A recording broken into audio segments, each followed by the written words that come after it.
Pas sudah jam 7 jam 8 itu udah muncul lagi, masih muncul lagi. mulai apa ya, Mulai gelisah. Terus akhirnya saya nggak berani nanya, saya nggak berani WA atau telepon. Udah tunggu aja, mungkin si bapaknya biasanya kan dia sampai jam 9 gitu ngajar malamnya. Akhirnya saya tunggu di ruangannya sampai jam 10 Pak, dia nggak muncul.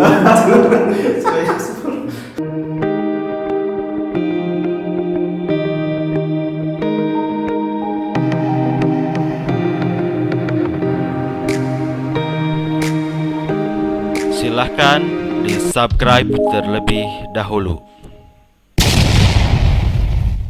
Assalamualaikum warahmatullahi wabarakatuh. Selamat datang di channel Skripsi Bisa. Bagi kalian yang belum subscribe channel ini, silahkan untuk di-subscribe terlebih dahulu agar kalian mendapatkan video-video terupdate yang bermanfaat bagi kalian, khususnya bagi mahasiswa. Apalagi kalau kalian sekarang sedang di tingkat akhir atau mahasiswa tingkat akhir.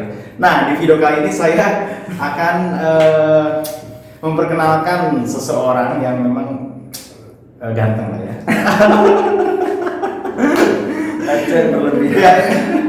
Ini perdana loh ya, video ini perdana, dan kita ingin berbagi dengan teman-teman semua, khususnya berbagi pengalaman tentang bagaimana membuat atau menyusun skripsi.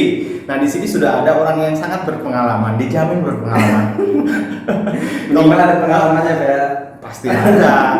Kenapa? Nah, orang yang di samping ini ya, dia adalah dosen muda loh ya, dosen muda. Jadi kita akan mengupas pengalaman beliau dan kita akan mendengarkan apa ya, nasihat-nasihat atau berbagi pengalaman dari beliau ini ya. Siapa dia? Ini dia. Namanya. Halo teman-teman, nama saya Umpan Adijaya. Saya dosen di salah satu kampus di Sukabumi.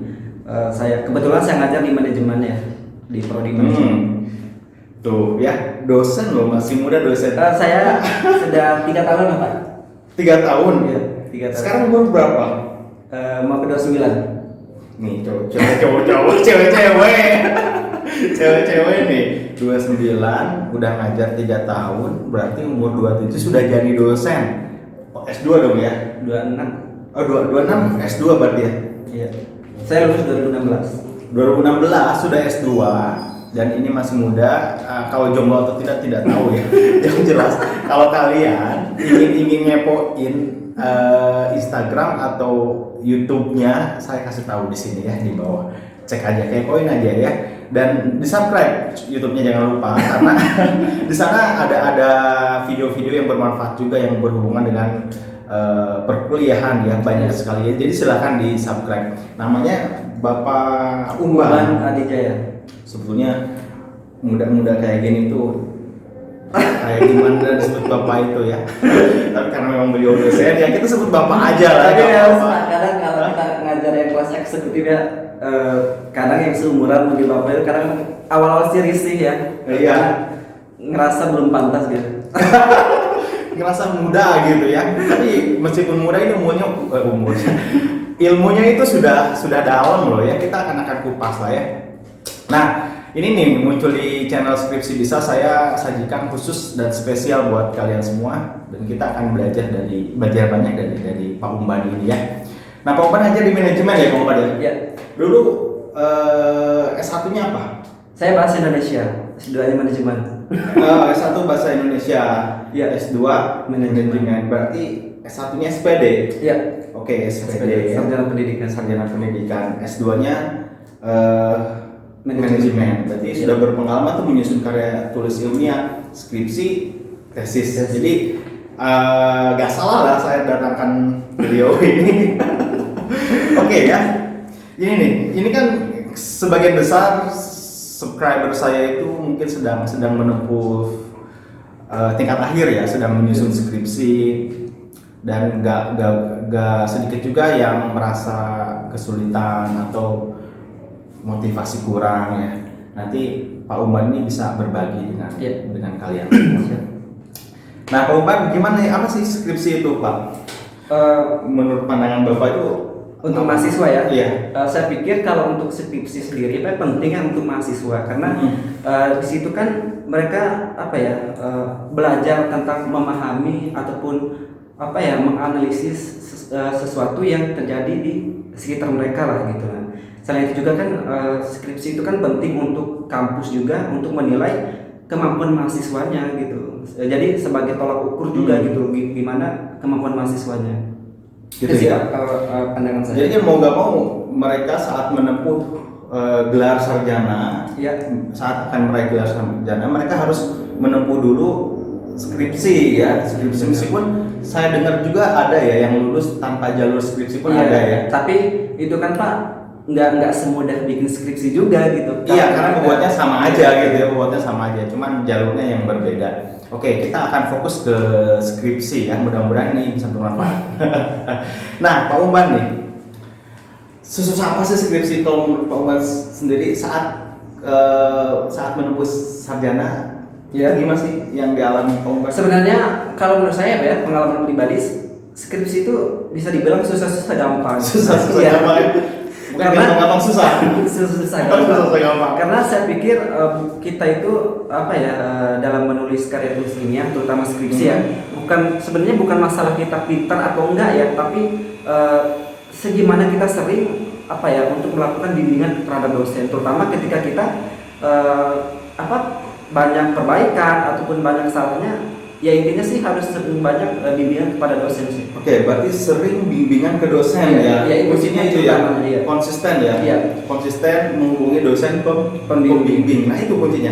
Saya dulu ya waktu S1 Pak, saya itu hampir seminggu itu hampir 4 kali tiap minggu itu bimbingan ke dosen. Jadi ketika misalkan saya bimbingan hari ini nih, ada salah ataupun perbaikan, besoknya saya langsung kerja dosennya untuk melakukan bimbingan lagi, walaupun ketika saya bimbingan dosennya tetap salah gitu, tapi Tetap terus ya, iya, kita berupaya ya. Jadi jangan sampai ketika kita salah ataupun mentok kita diam gitu, nggak mau memperbaiki yang sudah salah. Nah itu yang menjadi kadang-kadang malah yang bikin lama gitu.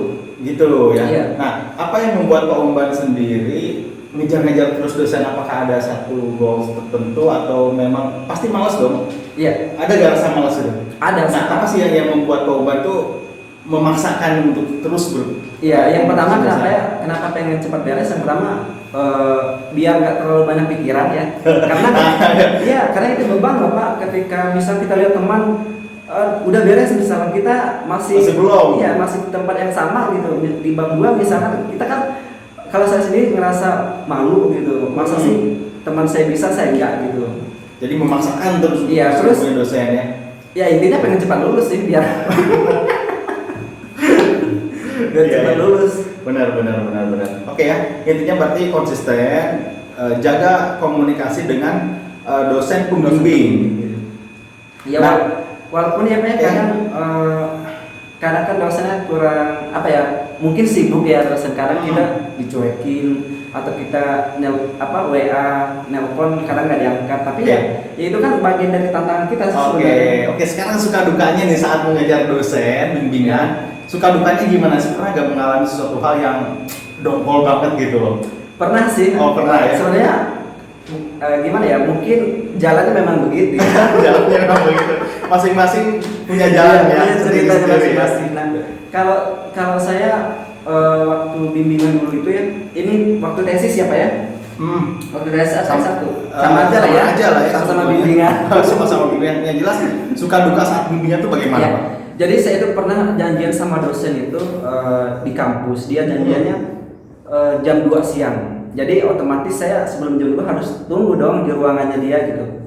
Nah, jadi jam 1 apa jam 12 setelah sholat itu saya sudah nunggu di ruangannya Pak. Nah, saya tanya Pak, kira-kira bimbingannya jadinya jam berapa? Ya tunggu aja nanti Bapak ke situ katanya. Nah, akhirnya karena kita sebagai mahasiswa kan kadang segan ya untuk nanya dosen berulang-ulang gitu. Takutnya dia marah atau gimana. Akhirnya ditunggu sampai jam 3 sampai jam 6 nggak muncul-muncul si bapaknya. Nggak muncul. Gimana rasanya gimana nih? Ya Ya kesel ada sih, dongkol gitu. Kok kalau emang nggak bisa kenapa nggak ngabarin gitu. Tapi ya kita juga harus maklum, mungkin dosen sibuk, karena kalau apalagi dosen yang apa ya, dosen senior gitu kan pasti jadwal kelasnya padat ya. Jadi sampai maghrib Pak saya nungguin itu. Bayangin dari jam 1 lah gitu. Sampai maghrib, terus maghrib sholat saya berani untuk nanya lewat WA, nanya gimana sih bisi bapaknya udah pulang gitu. Ternyata si bapaknya yuk nanti aja, saya masih di kelas katanya, masih tanggung katanya. Oke, masih tanggung ya. Kayaknya saya jam 8 atau jam 7 lebih saya keluar kelas katanya. Yaudah, saya Tunggu sampai jam. Iya, saya tunggu. Oke.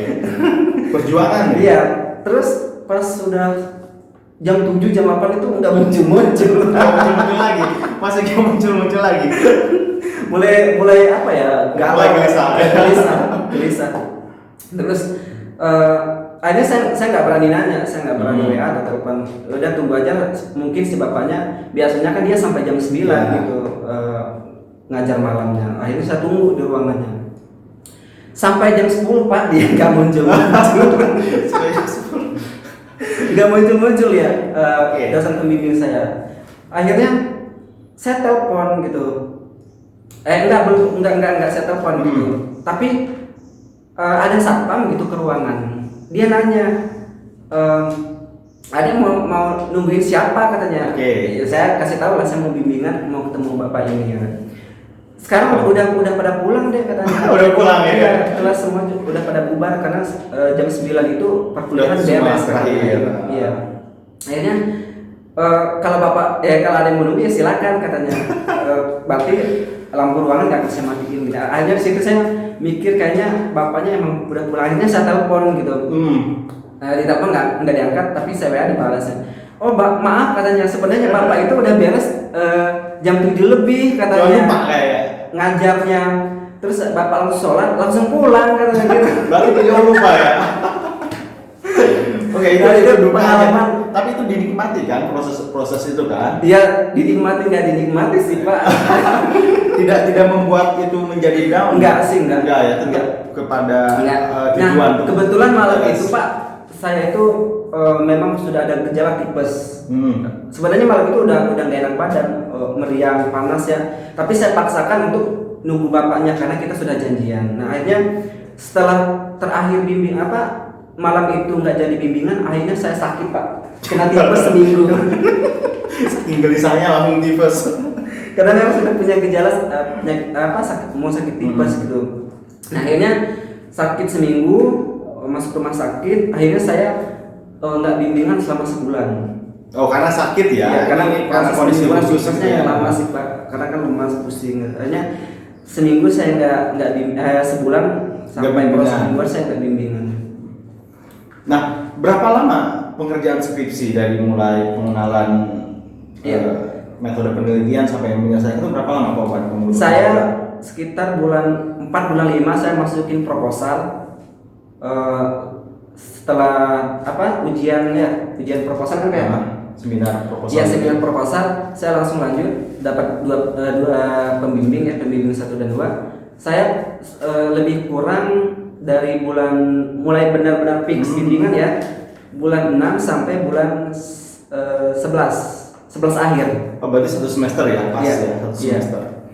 Itu waktu cukup lama sebetulnya kan? Iya. Bisa nggak sih karena ada dosen yang pembimbing kedua itu agak dia kan enggak dia umroh gitu kalau nggak salah. Jadi saya udah nggak bimbingan sebulan sama bapaknya itu nggak bisa gitu. Karena memang di luar negeri ya sedang melakukan umroh. Berarti kalau bisa taruhlah beliau udah umroh, kurang dari 1 semester bisa selesai pada skripsi. Saya mah yang sulit gitu Pak di pembimbing kedua. Kalau yang profesor pembimbing 1 sih enggak terlalu banyak perubahan. Yang lama itu di pembimbing kedua kalau saya. Oke, berarti teman-teman semua kan pasti dapat pembimbing ya. Nah, kenali dulu karakter pembimbing masing-masing. Karena pembimbing itu punya karakter yang berbeda-beda. Nah, kita harus menyesuaikan dengan karakter pembimbing agar skripsi kita lancar ya. Misalnya kalau ya sering lupa pembimbingnya ya kita juga harus memaklumi gitu ya. Nah, kenali karakter pembimbing untuk memperlancar skripsinya. Nah, Sukanya gimana sih Pak? Saat apa sukanya? Ada nggak rasa suka saat mengerjakan skripsi? Banyaknya itu sih Pak duka. Tapi dijalani kan? Tapi ya ngerasa senang gitu kan kalau misalnya Pas kita selesai. ya udah beres gitu. Dan saya Pak ya waktu ujian sidang itu saya nggak sidang loh sama gitu. penguji sama 2 pembimbing saya nggak disidang. Dan apa karena memang bagus skripsinya? saya nggak tahu ya nilainya. Tapi lulus kan? Lulus. Jadi ya? ketika saya sidang kata pembimbing 1 dan 2, udah kamu nggak usah sidang lagi katanya begitu. Ya ada kemungkinan memang Iya. bagus kalau lulus Dan ya. bahkan yang direktur pasca sarjananya itu minta salinan dari tesis saya. Saya cukup bangga ya di situ. Senangnya kan iya, ada hasil jadi payah iya, itu dihargai betul gitu ya. Saya dimintain minta itunya katanya filenya.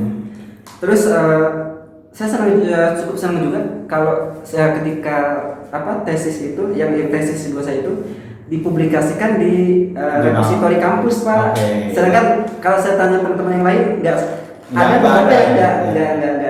dimasukin di repositori kampus. Itu kan dipilih ya ibaratnya yang bagus tuh dipajang gitu kan atau dipublish gitu. Biasanya seperti itu. Nah itu mungkin ada kebanggaan tersendiri pasti ya saat. Iya senang sih Pak karena ya nggak semua teman gitu bisa nggak semua teman bisa seperti itu ya. Nah teman-teman tetap semangat terus ya karena itu harus dilalui dan itu pasti bisa kok ya pasti bisa. Intinya kuncinya cuma satu, harus rajin bimbingan. Itu sih ya tips dari Pak Umban ini harus rajin bimbingan karena konsisten bukan masalah juga. pintar atau enggak ngerjain karya tulis ilmiah itu, masalah menurut atau tidak gitu kan atau gimana? Masalah menurut atau tidak, yang penting mau ngerjain ketika ada salah, itu sih intinya. yang penting mau ngerjain ketika ada salah. Artinya kan revisi dari dosen pembimbing itu adalah perbaikan ya, bukan sesuatu hal yang aib kali ya. Banyak revisi, saya mah tiap kali bimbingan Pak pasti selalu ada revisi. Dan itu jadi kesempatan kita untuk menjadi lebih baik lagi kan dari revisi itu. Nah, makanya jangan anggap revisi itu satu aib bagi kita gitu ya. Revisinya banyak kita down gitu, aduh salah terus. Bukan. Harus berpikir positif bahwa revisi itu adalah cara untuk kita memperbaiki lagi skripsi kita. Bukan berarti kita agak bagus ya. Gitu ya. Iya. Pas wisuda seneng dong, Pak? Senang. Seneng ya pas wisuda ya.